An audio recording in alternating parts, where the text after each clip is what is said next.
అంటే వెస్టేజ్ అంటే ఒక జాబ్లా ఫీల్ అవుతా ఉన్నారు. సో లైఫ్కి, జాబ్కి, బిజినెస్కి తేడా తెలవకుండా జనాలు చాలామంది రిజెక్ట్ చేస్తున్నారు సార్. వీళ్ళందరికీ కూడా మనము తెలియజేయాల్సిన పరిస్థితి ఉంది. సరే, నా పేరు వచ్చేసి రమ్య రవికాంత్. నేను ఒక గవర్నమెంట్ ఎంప్లాయీని, డిప్యూటీ తహసీల్దార్గా పనిచేస్తున్నాను. బిఫోర్ వెస్టేజ్ లైఫ్ చాలా బాగానే ఉంది, ఎందుకంటే గవర్నమెంట్ జాబు పైగా గెస్టెడ్ జాబు బాగానే ఉంటుంది. కానీ లైఫ్లో జాబ్ కంటే ముందు ఇంకొంచెం చాలా హ్యాపీ లేదు, ఎందుకంటే పేదరికంతో మనందరికీ తెలుసు. సో నాది ప్రకాశం జిల్లా ఉలవపాడు మండలం చాగుళ్ళు గ్రామం. సో అక్కడ నేను చదువుకున్న తర్వాత హైదరాబాద్ వెళ్ళడం జరిగింది.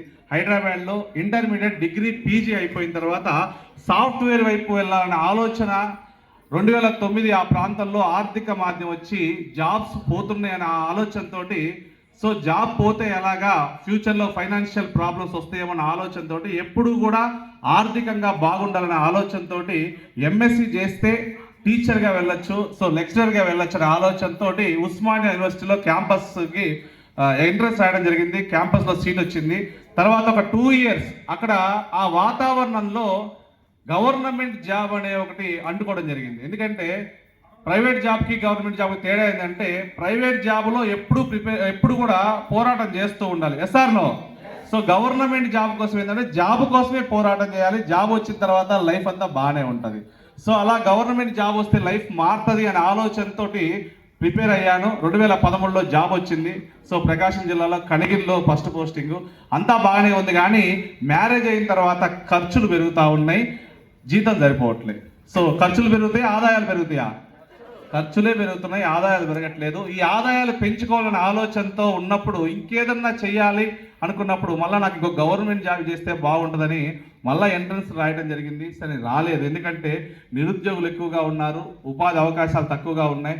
సో జాబ్స్ అవకాశం లేదు. ఏదన్నా బిజినెస్ చేద్దాం, డబ్బు సంపాదిద్దామనే ఆలోచనతో ఉన్నప్పుడు ఇలాంటి ఒక నెట్వర్క్ మార్కెటింగ్ కంపెనీలో డబ్బు కట్టడం జరిగింది. సో నెట్వర్క్ మార్కెటింగ్ అంటే నెగిటివ్ థాట్లో ఉన్న నాకు 2024 మార్చ్ కంటే ముందు ఒక ఫ్రెండ్ ద్వారా, నా ఫ్రెండ్ అందిస్తారు దీప్తి మేడం ద్వారా నా వైఫ్కి ఈ అవకాశం వచ్చింది. జనరల్గా నేనైతే నమ్మేవాడిని కాదు, కానీ సో మా మేడము నమ్మి ఒక మీటింగ్కి వెళ్ళడం ద్వారా, ఆ మీటింగ్లో నా క్లాస్మేట్సే ఉండటం, ఎంఎస్ఆర్ అసోసియేషన్లో సీను సార్, పాండు సార్ నా క్లాస్మేట్స్ అవ్వటం, వాళ్ళు 5 లక్షలుగా పైగా ఇన్కమ్ తీసుకోవడం నేను గమనించాను. ఒక 13 సంవత్సరాల నుంచి ఉద్యోగం చేస్తున్నా, గవర్నమెంట్ జాబ్ చేస్తున్నా కూడా 60,000 జీతమే వస్తుంది. కానీ ఒక 4-5 సంవత్సరాల్లోనే ఇంత డబ్బు ఎక్కడి నుంచి వస్తుంది, అసలు ఎందుకు వస్తుంది అనే క్లారిటీ తీసుకోవడం కోసం ఇంకొన్ని మీటింగ్లకు వెళ్తే నిజంగా గురువు గారి మాటలు బాగా కరెక్ట్ అయింది. ఎందుకంటే పేదవాడిగా పుట్టడం నీ తప్పు కాదు, పేదవాడిగా మరణించడం నీ తప్ప. నిజంగా ఆ వరల్డ్లో ఎంత ఉందంటే, పోరాటం నేను చేయాలి, నా తల్లిదండ్రులు నా తాతలు చేయలేకపోయారు, నేనన్నా పోరాటం చేయాలి, నా లైఫ్ కంటే మంచి లైఫ్ నా పిల్లలకి ఇవ్వాలనే ఆలోచనతో గురువుగారి మాటలు విని నిలబడ్డాం సార్. సో స్టార్టింగ్లో సార్ చెప్పినట్టుగా టీము ఈజీగా రాదు, ఎందుకంటే మనకు నేర్చుకోకుండా, మనం చెప్పడం తెలియకుండా ఒక మీటింగ్కి వెళ్ళేసి నాకు అంతా తెలుసు అనుకొని మనం జనాల దగ్గరికి వెళ్ళినప్పుడు జనాలందరూ కూడా రిజెక్ట్ చేస్తూ ఉంటారు. సో వాళ్ళు రిజెక్ట్ చేయడానికి కారణం ఏంటంటే, ఒకటి వాళ్ళకి తెలియకపోవటం, రెండోది మనకు చెప్పడం రాకపోవటం. సో మనం ఫస్ట్ నేర్చుకోవాలని చెప్పేసి ఒక 20, 30, 40 మీటింగ్లు బాగా అటెండ్ చేసిన తర్వాత అప్పుడు కొంచెం జనాలు వినటం స్టార్ట్ చేశారు.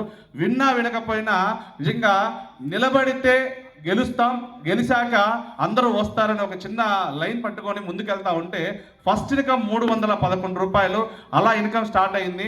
ఒక 18 నెలలు పార్ట్ టైంగా చేసినప్పుడు 89,000 ఇన్కమ్ వచ్చినప్పుడు నేను మా మేడం ఆలోచించాం, 13 సంవత్సరాల నుంచి ఉద్యోగం చేస్తున్నా కూడా 60,000 జీతమే ఉంది.